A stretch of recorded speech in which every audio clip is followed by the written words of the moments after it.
इस वक्त आप मेरे पीछे जो ये लंबी कतार देख रहे हैं वो उन लोगों की है जो यहाँ पर सस्ता सामान खरीदने आए हैं। इसे आप अमेरिका का जुम्मा बाजार, इतवार बाजार या हर माल बाजार भी कह सकते हैं। ये बाजार कैसे काम करता है आइए दिखाता हूँ। ये जितने भी लोग आज यहाँ खरीदारी करने आए हैं उनके लिए खरीदारी किसी रेस से कम नहीं है। इन तमाम प्रोडक्ट्स की एक खास प्राइस फिक्स कर दी गई है, कभी $6, कभी $3 तो किसी दिन $1। इसीलिए ये तमाम लोग जल्दी जल्दी अपनी मन पसंदीदा आइटम्स कलेक्ट कर रहे हैं ताकि ये आइटम्स किसी दूसरे के हाथ ना लगे। इन्हें अपने पसंद की सारी प्रोडक्ट्स हाथ लगे ना लगे ये तो नहीं पता, लेकिन एक बात तय है कि वो जितनी प्राइस यहाँ पर देकर जाएंगे मार्केट में उससे कई ज्यादा कीमत की ये चीजें बिकती हैं। लेकिन सवाल यह है कि कम कीमत में ये चीजें यहाँ पर आती कैसे हैं। अमेरिका में हर साल कई सौ अरब डॉलर्स की ऑनलाइन शॉपिंग की जाती है और एक अंदाजे के मुताबिक जितनी भी शॉपिंग ऑनलाइन होती है उसमें से 15 से 40% आइटम्स जो हैं वो रिटर्न कर दी जाती हैं इन बड़े बड़े स्टोर्स को।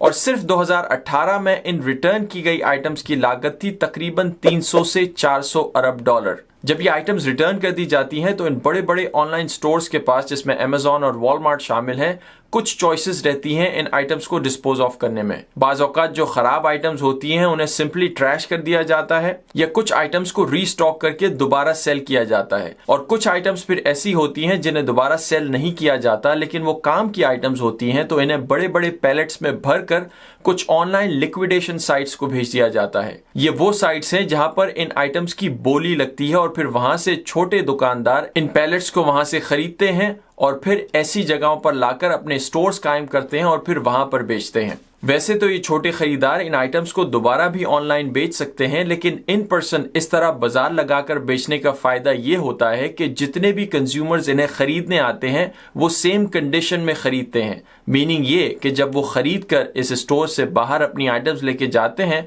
तो फिर वो इन्हें रिटर्न नहीं करा सकते। यानी अपनी जिम्मेदारी और रिस्क पर ये आइटम खरीदे जाते हैं इस उम्मीद के साथ कि ये जो तमाम पैक्ड नए आइटम्स हैं वो अच्छी तरह से काम करेंगे। इसमें कुछ खराब आइटम्स भी निकल सकते हैं। डिपेंडिंग ऑन ये स्टोर किस इलाके में चल रहा है और उनके पास कितना माल मौजूद है, इसकी मुख्तलिफ प्राइसेस सेट की जाती हैं। अमूमन हफ्ते के पहले दिन प्राइस सबसे ज्यादा होती है जो कि तकरीबन $6 पर आइटम के करीब होती है और फिर उसके बाद जो माल रह जाता है उसकी प्राइस को कम करके दोबारा इस किस्म की सेल लगाई जाती है और जब तक ये माल मुकम्मल तौर पर नहीं बिक जाता तब तक उसकी प्राइस कम होती जाती है। इसीलिए कभी कभार हफ्ते में कुछ ऐसे दिन भी आते हैं जब पूरा थैला भरकर आपको ये आइटम्स दी जाती हैं एक खास फिक्स प्राइस पर। पिछले सिर्फ चंद सालों में ये ट्रेंड अमेरिका के मुख्तलिफ इलाकों में बढ़ता हुआ देखा जा रहा है। जैसे जैसे ऑनलाइन शॉपिंग्स बढ़ रही हैं वैसे वैसे उनका रिटर्न वॉल्यूम भी बढ़ता जा रहा है और जैसे ही रिटर्न वॉल्यूम बढ़ता है वैसे वैसे इन छोटे दुकानदारों को ये मौका मिलता है कि ये जो महंगी चीजें हैं उन्हें सस्ते दामों तक कुछ लोगों को बेच सकें।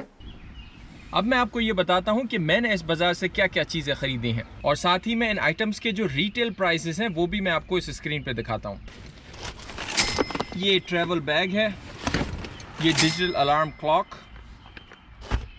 ब्लड प्रेशर मॉनिटर, ये वीडियो रिकॉर्डिंग के लिए एक लावलियर माइक, ये 4 माइक्स और 2 स्पीकर के साथ HD वेबकैम,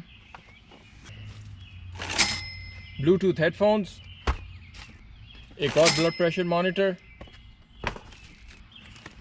PC स्पीकर्स और ये है कॉफ़ी मशीन। और ये सारे आइटम्स मैंने ख़रीदे हैं $6 पर पीस, सॉरी $6 पर पीस।